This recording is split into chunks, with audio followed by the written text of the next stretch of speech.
Hello दोस्तों, आपके अपने YouTube चैनल एग्जाम फास्ट में स्वागत है। मैं संदीप सर। आज हम लोग फिर से एनसीईआरटी के पिछले सेगमेंट को आगे बढ़ाते हैं। एनसीईआरटी आपका क्लास 6 से 12 पुरानी एनसीईआरटी पहले हम लोग रिवीजन करेंगे, फिर इसके बाद हम लोग नई एनसीईआरटी का जो है रिवीजन करेंगे। तो चलिए हम लोग आज के सेशन की शुरुआत करते हैं। हम लोगों ने यहाँ तक पहुँच चुके थे पिछले कक्षा में, जहाँ पे मानव के लिए बाघ, शेर, चीता, हाथी और गैंडे जैसे खूंखार जानवरों जो जंगलों में फिरते फिरते थे, उन्हीं से इनको खूब खतरा था। इसका मतलब है कि मानव जो है इन्हीं जानवरों से खतरा था, और उन जानवरों से बचने के लिए इन लोगों ने आग का प्रयोग करते थे। इसका मतलब है कि जो गुफाओं में रहते थे, उन गुफाओं का जो मुख होता था, उसके पास ये लोग आग का प्रयोग करते थे। तो बात करते हैं हम लोग, ऐसे ही मनुष्य जो है इन हथियारों का भी प्रयोग करता था। पहले देखिए, ये आपका पूरा पाषाण काल में बड़े हथियारों का इस्तेमाल किया जाता था। इसका मतलब है कि इसे जानवरों के शिकार करने के लिए ऐसे हथियार का प्रयोग किया जाता था। फिर इसके बाद पेड़ों की कटाई के लिए इस तरह के पत्थर के हथियार का इस्तेमाल किया गया। फिर जब हम लोग माइक्रोलिथ का प्रयोग किए, माइक्रोलिथ मतलब जब मध्य पाषाण काल आया, तो उस समय छोटे छोटे हथियार नव पाषाण तक, जिससे हम लोग खुरचनी, बेदनी, छेदनी, देखिए ये छेदनी है, इसका मतलब है कि इन सब हथियारों का इस्तेमाल, यहाँ तक कि कुल्हाड़ी एक स्वरूप दे दिया गया। कुल्हाड़ी हालांकि मनुष्य द्वारा पहला प्रयोग किया जाने वाला जो कह सकते हैं कि जो मनुष्य पहला प्रयोग किया था, वो हथियार था कुल्हाड़ी। तांबे धातु के रूप में यदि पहला, तो कुल्हाड़ी का ही इस्तेमाल किया था। जैसे किसी धातु से हथियार यदि मनुष्य बनाया, तो वो क्या बनाया था? वो बनाया था कुल्हाड़ी। ठीक है, वो भी किसका? तांबे की कुल्हाड़ी थी। मतलब मनुष्य द्वारा पहला प्रयोग किया जाने वाला धातु क्या था? तांबा था। तांबा मनुष्य द्वारा प्रयोग किया जाने वाला पहला धातु था। तो चलिए और आगे बढ़ते हैं। तो ये आदिम मानव का जो है प्रयोग किया जाने वाला हथियार था। अब बात करते हैं कि आदिम मानव जो है किस तरह से ये लोग रहते थे। इसको देख लीजिएगा, आदिम मानव का जो रहन सहन। तो यहाँ पर हम लोग बात करते हैं कि गुफाओं और पेड़ों में छिप करके रक्षा करना पड़ता था, और फिर अपने अनगढ़ हथियारों का उन्हें मतलब उन जानवरों को मारना पड़ता था। अब बात करते हैं, परंतु इन जानवरों की रक्षा का सर्वोत्तम उपाय था आग। इसका मतलब है कि वो जानवर जो है किस तरह से हम मानव से सुरक्षित हम लोग उन जानवरों से होते थे, वो आग था। आग का मतलब था गुफाओं में, कंदराओं में हम रह करके बाहर आग जला देते थे। जानवर उनसे काफी डरते थे। आग की खोज हमें पूरा पाषाण काल में हुई थी, और आग का नियमित उपयोग हम लोगों ने नवपाषाण काल से करना प्रारंभ कर दिया था। इसका मतलब है कि यहाँ पर जो मनुष्य ने शुरुआत की, वो पूरा पाषाण काल में ही आग के बारे में जानकारी ले रखा था। अब बात करते हैं कि रात के समय जब सभी प्राणी गुफा में जमा हो जाते थे, तो गुफा के मुंह पर देखिए आग जला दी जाती थी। आग के डर से जानवर गुफा के भीतर नहीं आते थे। शीतकाल में तूफानी रातों से भी इन्हें आग से काफी राहत हुआ करती थी। इसके अलावा आग की खोज एक संयोग नहीं था, बल्कि चकमक का पत्थर के दो टुकड़े, याद रखना है। पहली बार जब आग का प्रयोग करना मानव शुरू किया था, तो उस समय इसी पत्थर, चकमक के पत्थर के दो टुकड़ों को आपस में रगड़ करके आग जो है जलाया जाता था, और आपस में टकराने से जो चिंगारियां उठी, वही सूखी पत्तियों और टहनियों को आग का रूप ले लिया। आदिम मानव के लिए आग एक अजूबा था, परंतु आगे जाकर आदमी इसका अनेक कामों में इस्तेमाल किया जाने लगा। जैसे रहन सहन में बड़ा सुधार हुआ, और आग की खोज आदमी के जीवन का एक बहुत बड़ा परिवर्तन हुआ। इसलिए हम एक महान खोज कह सकते हैं। मनुष्य द्वारा जो पहला, जैसे मनुष्य ने जो सबसे पहले यदि किसी चीज का खोज किया था, तो आग का। आग का आविष्कार मानव के जीवन को परिवर्तन का एक रूप आता है। इसका मतलब है कि आज हम लोग जो ऊर्जा का रूप लेते हैं, तो ऊर्जा किससे बनता है? आग से बनता है। इसका मतलब है कि मनुष्य का जो पहला खोज था, मनुष्य ने जो, ऐसे तो हम लोग जानते हैं कि पत्थर के हथियार खोज नहीं थे, बल्कि जो जिस साइज के मिलते थे, पूरा पाषाण काल में उसी साइज के लोग रख देते थे जानवरों को मारने के लिए। लेकिन यदि आग का जो था वो एक आविष्कार था, इसका मतलब है कि मनुष्य द्वारा पहला आविष्कार कौन सा किया गया था? तो आग का आविष्कार किया गया था। अब आते हैं कि औजार। चकमक के पत्थरों से आग पैदा करने के अलावा अन्य कई कामों में इस्तेमाल होता था। जैसे चकमक का पत्थर कठोर होता था, परंतु इसमें जो आसानी से निकलने वाले, मतलब कि इसमें जो रगड़न से निकल जाते थे और आकार रूप ले सकते थे। चकमक पत्थर तथा कुछ अन्य किस्मों के पत्थरों का औजार और हथियार बनाने में भी जो है इस्तेमाल किया जाता था। तो जैसी कुछ चीजें हैं जो हम लोग आपको दिखाएंगे, और फिर हम लोग बात करते हैं। यहाँ पर देखिएगा, ये आपको एकदम स्पष्ट पॉइंट भी मिल जाएगा, जिससे आप पूरी एनसीईआरटी पर अच्छा कमांड कर पाएंगे। ठीक है, अब देखिए यहाँ पर इन लोगों ने क्या किया था कि पंजाब में और सोहन घाटी में मिली है। मतलब कुछ पत्थर के औजार हमें कहाँ मिले हैं, सोहन घाटी, कुछ पंजाब में मिले हैं। कुछ स्थानों पर जैसे कश्मीर घाटी में जानवरों की हड्डियों का भी औजार मिला है। इसका मतलब है कि कश्मीर घाटी जब प्रारंभ हुआ, मतलब कश्मीर घाटी में जब हम लोगों ने खोजा, कश्मीर घाटी मतलब मेहरगढ़। मेहरगढ़ एक जो है बहुत ही प्राचीन माना जाता है, हालांकि ये नवपाषाण काल का है। वहाँ पे हमें जानवरों के साथ साथ वहाँ हमें अनाज, गेहूँ और अन्य जो है पदार्थ भी मिले थे। तो यहाँ पर देखिएगा, हड्डियों के औजार और हथियार बनाए जाते थे। पत्थर के बड़े टुकड़ों से जो आदमी की मुट्ठी में आ सकते थे, हथौड़ा, कुल्हाड़ियाँ और वसूले, मतलब वसूले बनाए जाते थे। आरंभ में मीनामुट के कुल्हाड़ियों का ही पेड़ आदि के टहनियों काटने में किया जाता था। बाद में इसे डंडे में बांध कर किया गया, तो इसकी शक्ति बढ़ गई और बेहतर उपयोग होने लगा। औजारों के उपयोग से आदमी को बड़ा लाभ हुआ। इससे वह पेड़ों की टहनियां काटने, जानवरों को मारने, जमीन खोदने और लकड़ी तथा पत्थर को शक्ल देने में समर्थ हो गया। अब बात करते हैं कि पत्थर के छोटे छोटे टुकड़ों को वह प्रायः छीलन कतरन होते थे और इतनी सावधानी से बनाए जाते थे कि उनकी पतली धार आ जाती थी, और वह बारीक काम के लिए उसका उपयोग करते थे, जैसे चाकू और खुरचनी। खुरचनी और चाकू, इन सब का इस्तेमाल जो है मध्य पाषाण काल में ऐसे हथियार हम लोग बना चुके थे। तो खुरचनी और चाकू का इस्तेमाल हम लोग किस काल में किए थे, मध्य पाषाण काल में। ये देखिए, नोकदार बनाकर तीर और भाले के साथ बांध दिया जाता था, और पानी की सुविधा के लिए आदिम मानव प्रायः नदी या झरने के किनारे रहता था।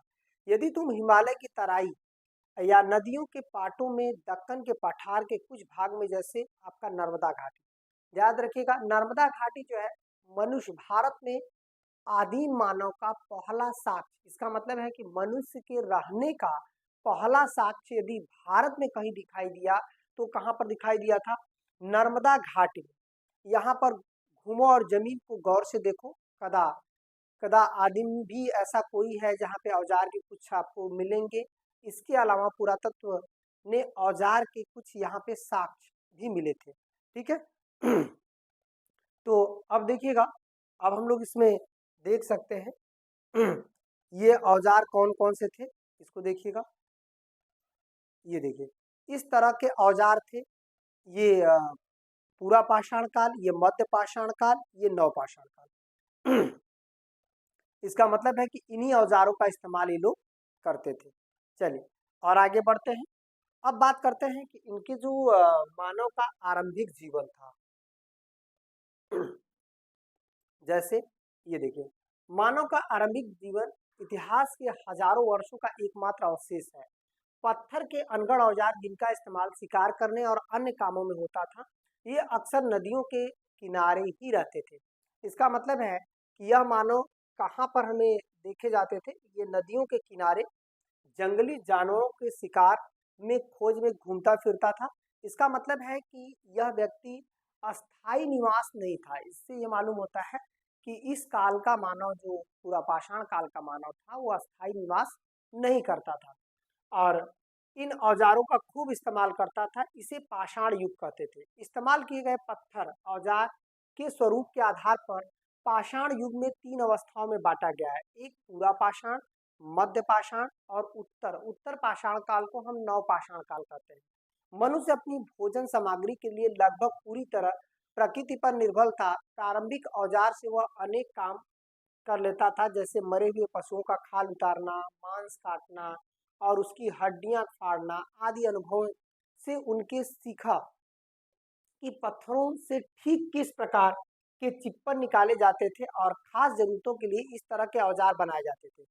यह औजार में जो हम लोग बात करेंगे तो यहाँ पर 3 काल, जैसे पाषाण काल में कौन-कौन से औजार हम लोगों ने देखा और पूरा पाषाण काल में, मध्य पाषाण काल में क्या देखा और उत्तर पाषाण काल मतलब नव पाषाण काल में हम लोगों ने क्या देखा। तो आपको मैंने पहले ही बताया था कि जो बड़े पत्थर के औजार थे वो पूरा पाषाण काल के औजार थे। जैसे गिट्टी नुमा औजार जिनका गड़ासे की तरह इस्तेमाल होता था और जिसमें काटने के लिए तेज धार बनाई जाती थी। हाथ की कुल्हाड़ी अनेक कामों में इस्तेमाल होने वाले औजार आमतौर पर नाशपाती के आकार का होता था और इसके दोनों और लंबी धारें होती थी। चीड़-फाड़ और औजार जिसके वसूले जैसी चौड़ी धार होती थी। मध्य पाषाण काल में छेद करने वाले तीर के नोक वाला खुरचनी, मैंने बोला था ना बेदनी, छेदनी, खुरचनी, ये जो काल आया था वो मध्य पाषाण काल में आया था। जैसे खुरचनी मतलब खालों को उतारने के लिए, बेदनी मतलब होता था जो है आपको काटने के लिए, छेदनी मतलब होता था होल करने के लिए। ऐसे जो है हथियार पत्थर के बनाए जाते थे। उत्तर पाषाण काल के युग का औजार जो था वो नोकदार था, चंद्रकार था, आकार में खुरचने वाले औजार आदि थे। उत्तर पाषाण काल मतलब नव पाषाण काल। इसके कुछ औजार का इस्तेमाल तेज दौड़ने वाले जानवरों को मारने के लिए इस युग में मनुष्य भोजन संग्रह की दक्षता प्राप्त कर इसी को आगे बढ़ाकर मनुष्य ने पौधों की खेती करना शुरू कर दिया था। इसका मतलब है कि अब धीरे धीरे हम लोग जो है एक स्थान पर निवास करना और खेती करना प्रारंभ कर दिए थे। अब बात करते हैं कि उस काल का जो मानव था वो किस तरह का कपड़े का इस्तेमाल करता था। ये देखिएगा, यहाँ पर कपड़े की बात करें और स्थिर जीवन का आरंभ की बात करें तो सबसे पहले हम लोग बात करते हैं कि जैसे इस काल के मानव का कपड़ा कैसा रहा होगा। इससे मालूम होता था कि ये या तो जानवरों की खाल पहनते थे या तो पेड़ के जो है पत्ते पहनते थे, दो ही इनके कपड़े थे। इसका मतलब है आपके समय जो रेशम और कॉटन, टेरिकाट, पॉलिस्टर, बहुत अलग अलग कपड़े आ चुके हैं, लेकिन उस समय कपड़े का केवल दो, वो भी प्राकृतिक पर पूरी निर्भर था। एक तो जानवरों का खाल होता था और दूसरा जो है क्या होता था, केवल पेड़ों के पत्ते होते थे। आदिम मानव के कपड़े के बारे में कोई अधिक कठिनाई नहीं थी क्योंकि गर्मी के मौसम में बिना कपड़ों पर भी रहते थे और बरसात में, ठंडक के दिनों में मरे हुए पशुओं के छाल, मरे हुए पशुओं के जो है छाल होता था। इसके अलावा वृक्षों के छाल, वृक्षों के पत्ते कपड़े के रूप में प्रयोग करते थे। बदन को लपेटे गए एक दो मृग चर्म शरीर के गर्म रखने के लिए हुआ करता था। अब बात करते हैं कि ये स्थिर जीवन कब से आरंभ किए थे। जैसे आदमी को अपने आसपास की वस्तुओं का अधिक ज्ञान हो गया, वैसे ही अधिक सुविधा जीवन बिताने लगे और उसकी लालसा बढ़ती गई। कुछ खोजों के साथ आदमी रहन सहन बदल गया और आदमी का सबसे महत्वपूर्ण था पौधे को उगाना, मतलब अन्न पैदा करना।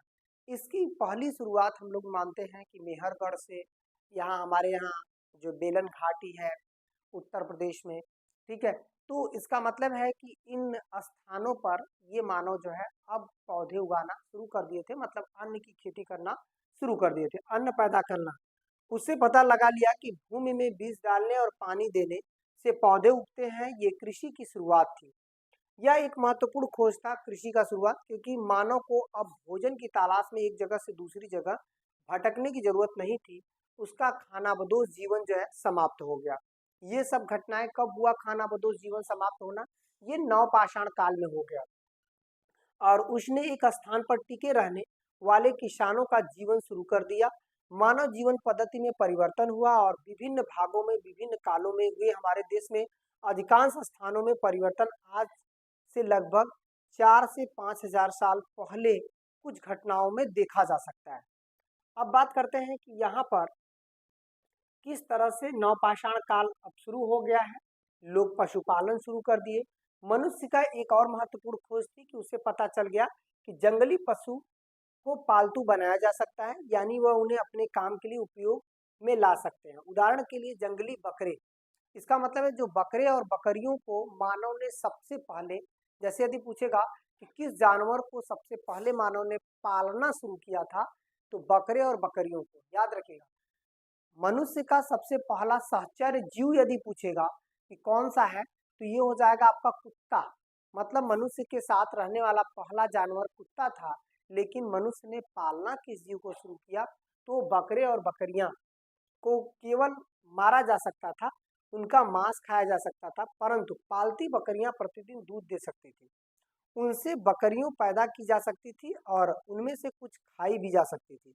मतलब मनुष्य ने सबसे पहले बकरियों को ही पालन करना शुरू किया था और बाहर जाने की जरूरत नहीं रह गई। मतलब वो एक स्थान से दूसरे स्थान तक शिकार नहीं करते थे, वो दूध भी देती थी बकरियां और उसके मतलब जो और भी होते थे उनको खाया भी जा सकता था, उनके मांस का भी। कुत्ते का पालना मनुष्य के लिए एक बड़ा फायदेमंद सिद्ध हुआ। पालतू बनाए गए दूसरे पशु थे भेड़, ढोर। ढोरों का बड़ा लाभ था क्योंकि उनमें केवल भोजन मिलता था, बल्कि हल जोतने और गाड़ी खींचने में भी उन्हें काम में लाया जाता था। धातुओं की खोज, जब मनुष्य एक स्थान पर अस्थायी रूप से बस गया तो अन्न पैदा करने लग गया और सर्वप्रथम पेड़ों और झाड़ियों को काट करके जलाकर जमीन साफ करना पड़ा। और ये पहले दो आविष्कार बड़े उपयोगी हुए थे। पत्थर की कुल्हाड़ियाँ पेड़ झाड़ियाँ काटने में काम आते थे और फूड जला देने पर जो हम लोग आग की खोज किए थे, जमीन साफ होकर खेती की जाती थी। पत्थर की कुल्हाड़ियों से पेड़ काटना बड़े परिश्रम का काम था और सौभाग्य एक अन्य खोजों ने पेड़ को भी क्या कर दिया, मतलब काटना समाप्त कर दिया। तो मतलब सॉरी, काटना शुरू कर दिया। जैसे पेड़ को काटना आसान बना दिया था ये धातु का। मनुष्य द्वारा सबसे पहले तांबे धातु का इस्तेमाल हुआ था। मैंने बार बार ये क्वेश्चन दोहराया कि मनुष्य सबसे पहले किस धातु को खोजा था, तो क्या था, तांबा था। ये देखिए, तांबे के बाद दूसरी धातु जो है, मतलब तांबे के साथ दूसरी धातु मिलाई गई, जिसको हम लोग रांगा, जस्ता और सीसा कहते हैं। इन्हें मिलाने के लिए मिश्र धातु बनी, वह कांसा कहलाई। इसका मतलब है कि मनुष्य ने कि रांगा सीसा इन सबों को मिला करके कांसा बनाया, लेकिन सबसे पहले जो है तांबा का ही मनुष्य द्वारा खोजा गया। अब बात करते हैं यह सब कैसे हुआ। कच्ची धातु के पिंड को पिघलाकर किस प्रकार धातु तैयार की गई और हमें मालूम नहीं। धातु की छुरियां और कुल्हाड़ियां पत्थर के, मतलब ये कुल्हाड़ी सबसे पहला हथियार बना था किसी धातु का। औजार से अधिक पैनी और बेहतर काम करने वाली सिद्ध हुई। जिस युग में मनुष्य केवल पत्थर के औजार का इस्तेमाल करता था, उसे पाषाण युग या पूरा पाषाण युग कहा गया।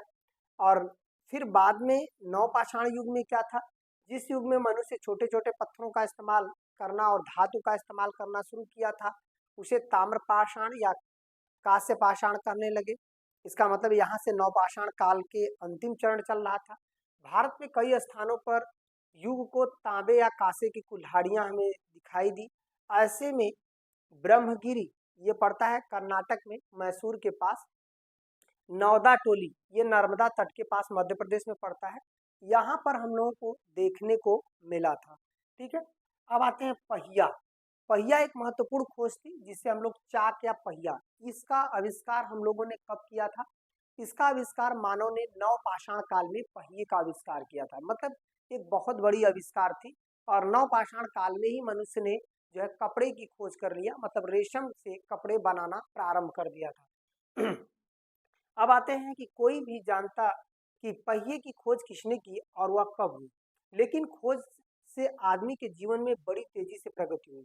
पहिए एक चक्र की आवश्यकता आज भी है और वह चाहे हाथ की घड़ी हो, चाहे छोटी चीज हो, या जो है बड़ी बड़ी रेलगाड़ियां हैं, ये सब कुछ जो है पहिए के कारण ही आसानी से क्या कर सकते हैं, हम एक स्थान से दूसरे स्थान तक जा सकते। तो आविष्कार जीवन में अनेक प्रकार के काफी सुगम बना दिया। उदाहरण के लिए पहिए का प्रयोग के पहले मनुष्य एक स्थान से दूसरे स्थान तक पहुंचने के लिए जो है एक स्थान से दूसरे, तो वहां पे पैदल जाना पड़ता था, लेकिन पशु को पीठ पर बांध करके बैलगाड़ी जैसे बनाना, ये मनुष्य के लिए बहुत बड़ी उपलब्धि थी, ताकि वो एक स्थान से दूसरे स्थान तक वस्तुओं को और खुद जाए। तो याद रखिएगा, ये चाक का प्रयोग ने मिट्टी के बेहतर बर्तन बनाने का भी प्रयोग करना शुरू कर दिया।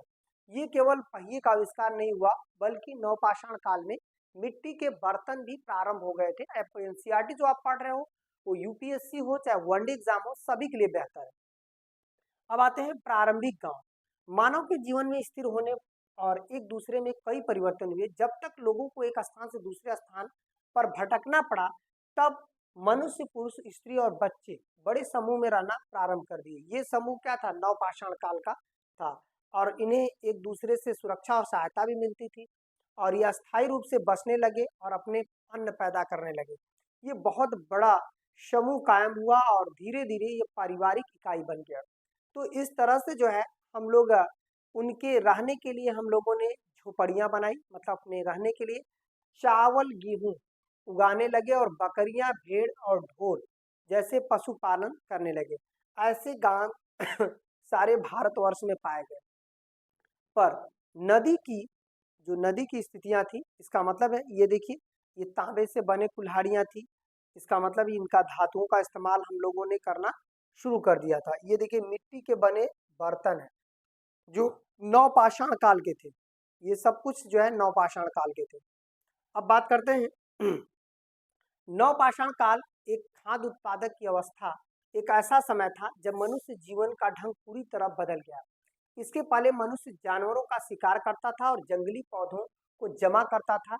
जीवन के नए ढंग उसने पशुओं को पालतू बनाना और पौधों की खेती करना शुरू कर दिया था। सबसे पहले शायद कुत्ते, बकरी, भेड़ पालन बनाया गया था। तो यहाँ पर कुत्ता तो हालांकि मनुष्य का सबसे पहले जीव रहा है, लेकिन ये सहचर जीव था।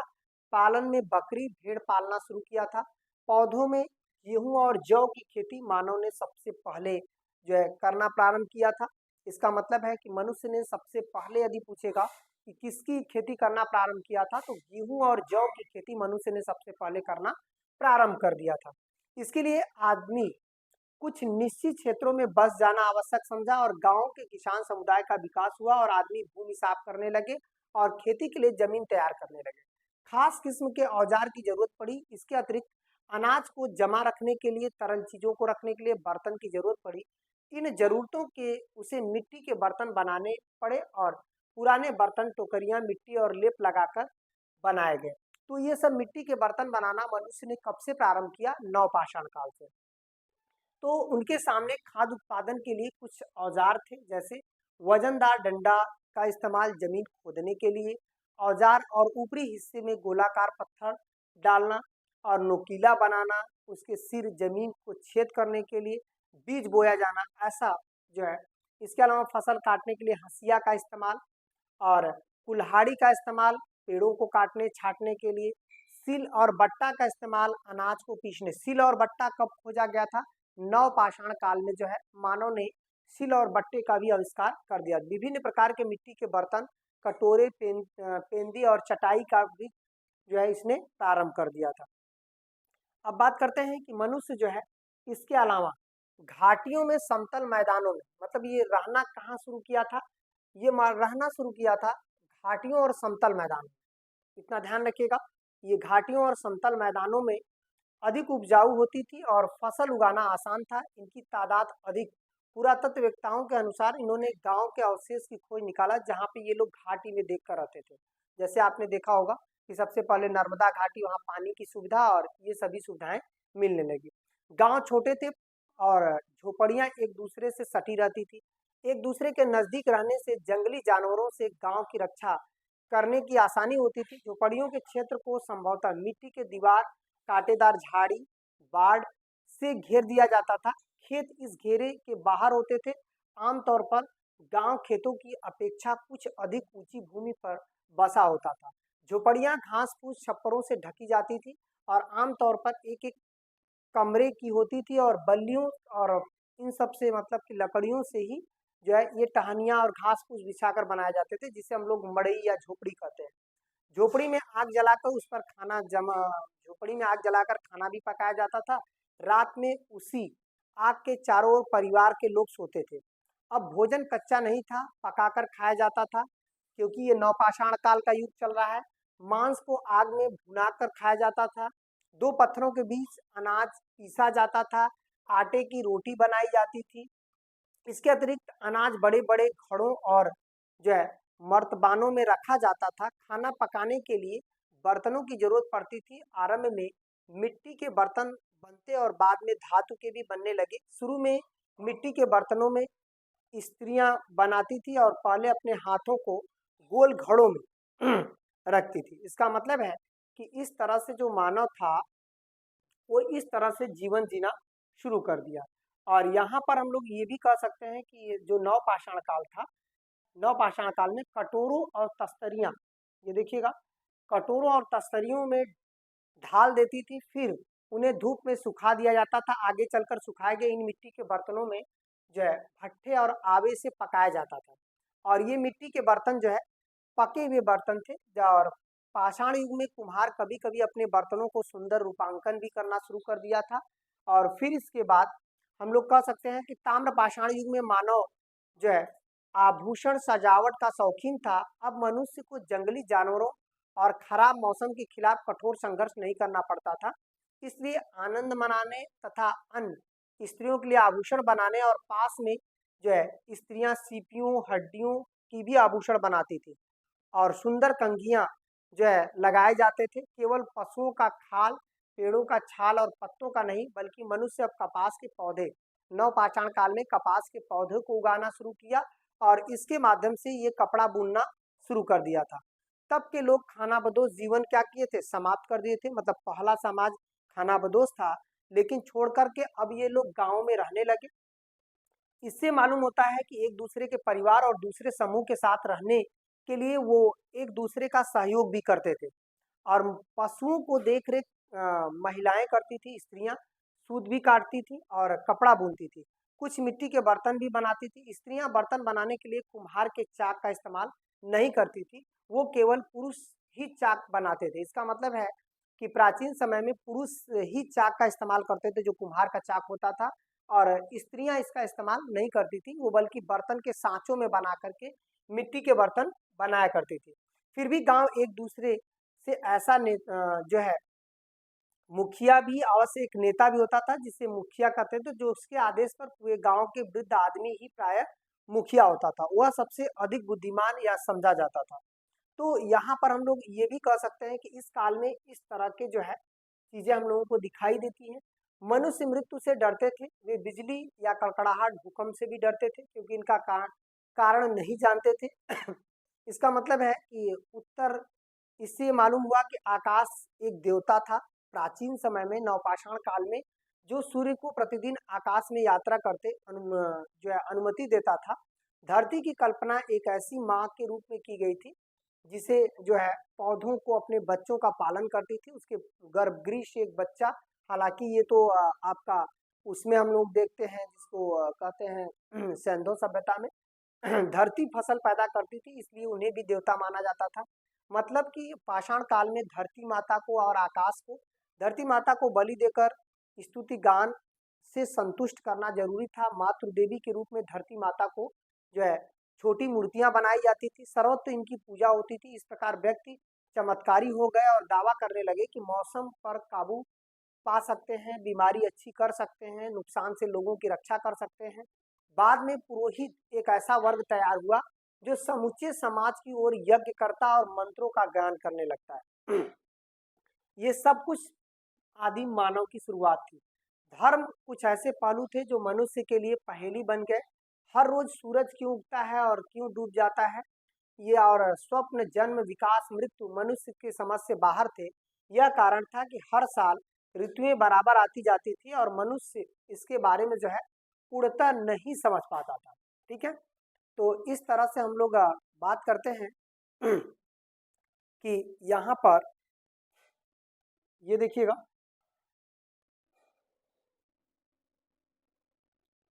और रहन सहन संस्कृति में अब धीरे धीरे आदिम मानव क्या करने लगा कि अब आदिम मानव धीरे धीरे लोगों के अंदर जो है डेवलपमेंट हुआ।